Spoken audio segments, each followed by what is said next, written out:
Okay, in the last video we started looking at effects and gave you the basics of how they work. I want to get a little bit more in depth with them now and a few more extra things. And the first one I want to do is I want to show you the forms window where you can make your own shapes here. So it's going to make myself a bit of room there. Just drag that around as you can with any window. And I'm going to go to the Tools tab, Forms. Here they are. Here's all our different forms, and they're mostly locked, so you can't actually edit them. And that's a bit of a pain, but look, we've got plenty of other free spaces here. I'm just scrolling through that with my mouse wheel. And I can take, for example, let's say, not all of these are copyable, which is a bit silly, but the way to do this is to make your own is you select one and you copy one. So you pick one that you want to copy, and full disclosure, I can never remember which ones are copiable and which ones aren't. I'm going to try and copy the pulse width one. So I'm going to go copy, pulse width, and down here. No, it didn't really copy. Okay, copy something. Yeah, doesn't really matter. I'll pick up, because it's only going to be a starting point for me anyway. So copy, ramp. Here, ramp, good one. Okay, now I'm going to right-click on this or long-click on it with the finger if it's a touch screen. And that opens an edit window. And I can now drag this around and do all sorts of stuff with it. Add a point. I can add another point. Make it go down. And I can add another point.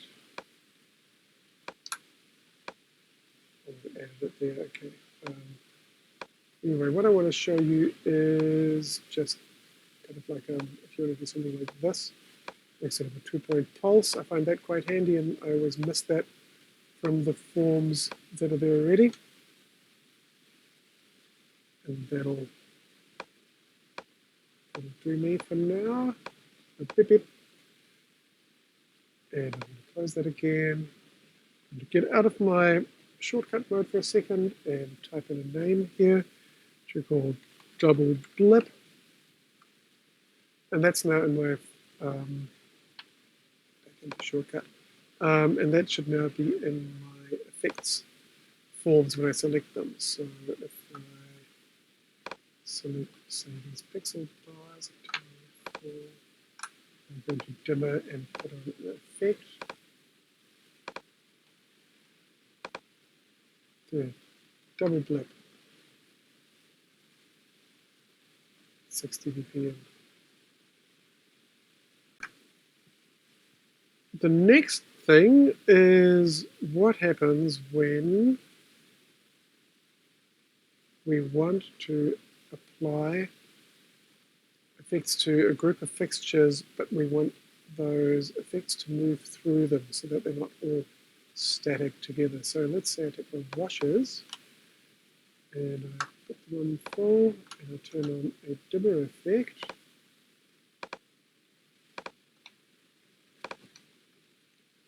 That kind of thing. And I don't want it to happen to all three of them. I want it to be staggered around. Well, for that we have the phase value. And I should talk about the phase value a bit first, actually. So the phase means where does the waveform start in the cycle? And I'll demonstrate this first, actually, by just doing it with one at a time.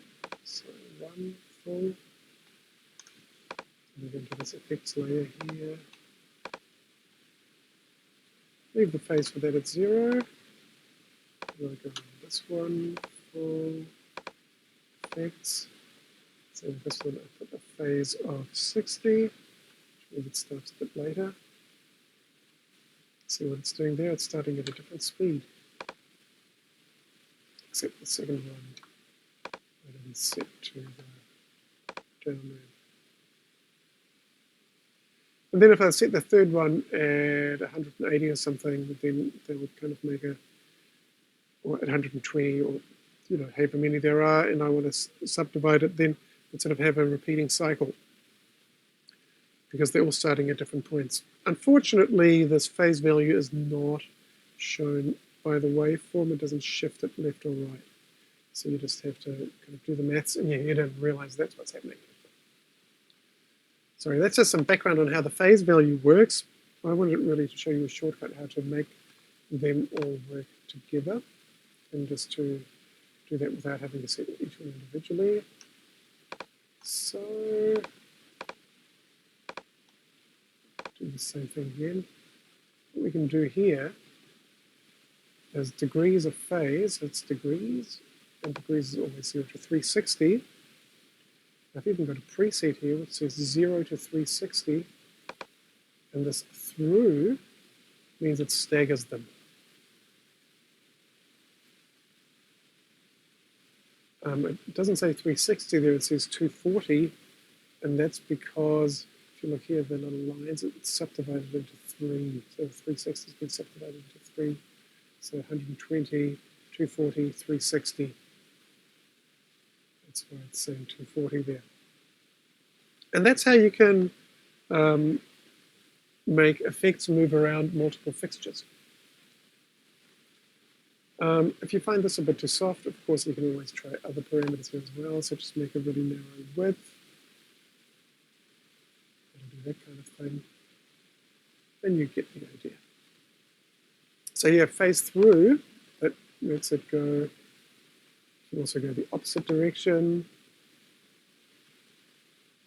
And you can also make it go both directions at once. So if you've got that's not so easy to demonstrate with just 3.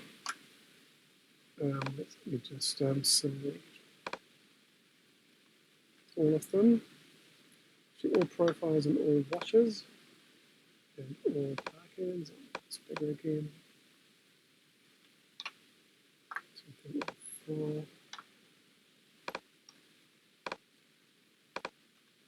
Select the down ramp. So if I select the phase, just like this, let's go through all of these one by one. Excluded the pixel bars, and I'll tell you why in a minute. And I'll make just the width a bit more narrow so that you can see better how that is working. And if I wanted to go the opposite direction, I'd click this one. You see here how many of them there are. That's about 320, so it's a smaller subdivisions that it's calculated for us there. But what I'm really getting at here is the mirror function, and it does it from both ends at the same time.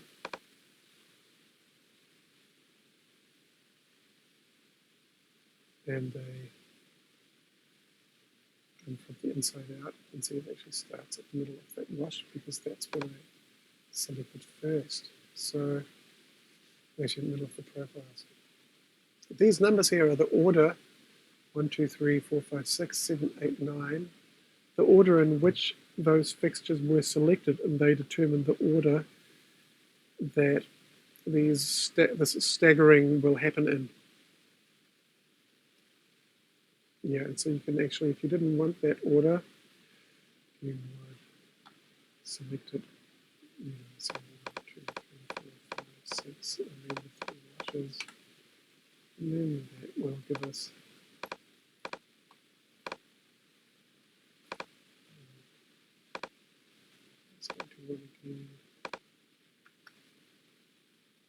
so now it's sort of more sort of, let's see here, like they kind of swap between each other's groups because of what I selected here. 1, 2, 3, 4, 5, 6, 7, 8, 9 there.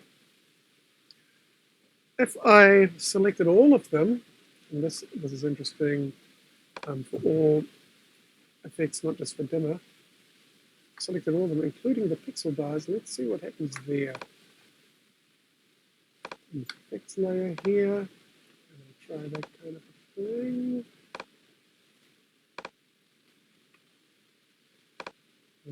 Let's sort of chase around.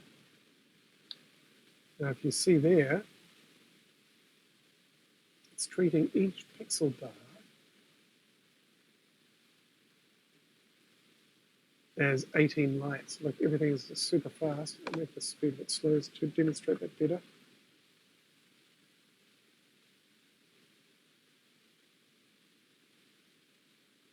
So the pixel bars totally hold up the show there, yeah? Because they are counted as 18 each time. So if you want to make stuff move around lots of fixtures, don't include the pixel bars, run them separately. While I'm talking about multiple fixtures and how to handle them, I'd like to show you something else as well. This works particularly well with multiple fixtures that work in pairs of lots of two.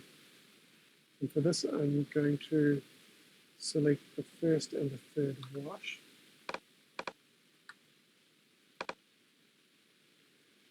And let's say I want to make them move together.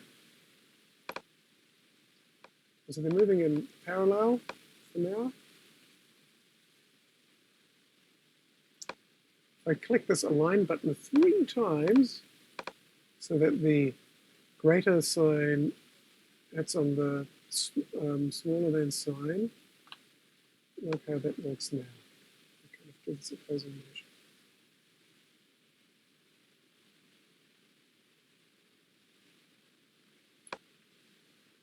Notice what happens here when I grab the tilt button.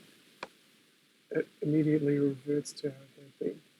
And it's gone from the pan as well. So you always, as soon as you start a new parameter, it's disappeared. So you always need to realign.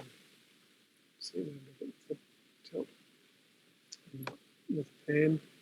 And so now I have to click it again. Do it with the pan as well.